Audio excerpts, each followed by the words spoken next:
শুভ দুপুর বন্ধুরা, পুষ্পা কিচেনে আপনাদের স্বাগত জানাই। আজকে আমি রান্না করব চিংড়ি মাছ দিয়ে পাকা শসা। তো দেখতে থাকুন ভিডিওটা, আশা করি আপনাদের ভালো লাগবে।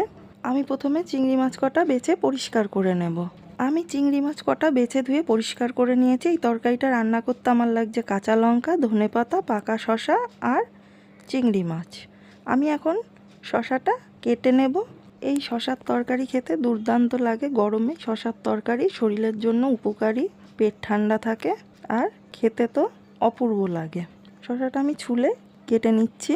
আমি পুরো শসাটাই কেটে নিয়েছি। এখন আমি চিড়ে নিচ্ছি কটা কাঁচা লঙ্কা।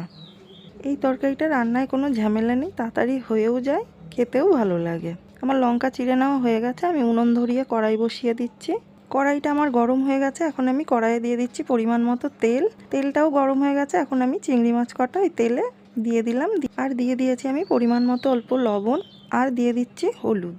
লবণ হলুদ দিয়ে নেড়ে চেড়ে আমি চিংড়ি মাছ কটাকে একটু ভেজে নেব। চিংড়ি মাছ আমি বেশিক্ষণ ভাজবো না, চিংড়ি মাছ বেশি ভাজলে রবার হয়ে যায়। আমি চিংড়ি মাছ কটা অল্প নেড়ে চেড়ে ভেজে নিয়েছি। এখন আমি চিংড়ি মাছ কটা উঠিয়ে নিচ্ছি। আমি চিংড়ি মাছ কটা উঠিয়ে নিয়েছি। এখন কড়াইয়ে দিয়ে দিচ্ছি পরিমাণ মতো তেল। তেলটা গরম হয়ে গেছে। এখন দিয়ে দিচ্ছি কেটে ধুয়ে রাখা পাকা শসা। শসা দিয়ে আমি দিয়ে দিচ্ছি পরিমাণ মতো লবণ আর পরিমাণ মতো হলুদ। লবণ হলুদ দিয়ে আমি একটু শসার সাথে নেড়ে চেড়ে নেব। বেশিক্ষণ ভাজা যাবে না শসা, তাই আমি একটু নেড়ে চেড়ে দিচ্ছি শুধু। এখন দিয়ে দিচ্ছি আমি চিড়ে রাখা কাঁচা লঙ্কা। কাঁচা লঙ্কা দিয়েও আমি শসার সাথে একটু নেড়ে দিচ্ছি। আর দিয়ে দিচ্ছি পরিমাণ মতো জল ঝোলের জন্য। জল দিয়ে একটু নেড়ে চেড়ে আমি টানা জাল দিয়ে শসাটাকে সেদ্ধ করে নেব। আমি টানা জাল দিয়ে শসা সেদ্ধ করে নিয়েছি। এখন আমি শসার তরকারিটা নামিয়ে নিচ্ছি ফোড়ন দেওয়ার জন্য।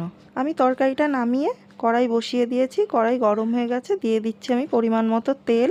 তেলটাও প্রায় গরম হয়ে গেছে। এখন দিয়ে দেবো আমি কটা রাঁধুনি ফোড়নে। রাঁধুনি দিয়ে একটু নেড়ে চেড়ে আমি ফোড়নটাকে ভেজে নিয়েছি। এখন ঢেলে দিচ্ছি আমি শসার তরকারিটা।